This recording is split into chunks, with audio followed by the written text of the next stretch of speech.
Vortex Canon. It shoots a vortex, which is spinning donut of air, a vortex of air, which is sort of like a tornado that's been wrapped around end to end. And the cool thing about the vortex is that it stays together as it travels, and we can use it to target just one string at a time. You can see here it's very specific.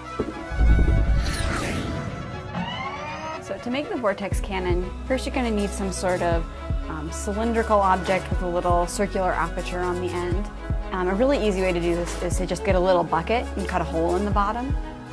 On the other side, we have just sort of an elastic membrane, something stretchy that we have across, and on that just some bungee cords with a little knob on the end. And we've chosen to mount this whole thing on a Lazy Susan so it spins, so we can turn it.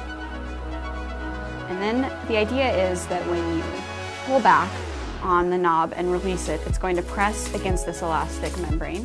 That's going to push air through the cylinder and then out through the circular aperture, and that's what's going to create that spinning donut, that vortex.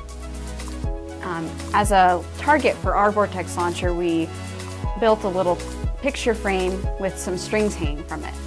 And that's not critical, you can aim at whatever you want, but this is cool because it demonstrates really how accurate you can be with the vortex. You can see we can really target one string at a time.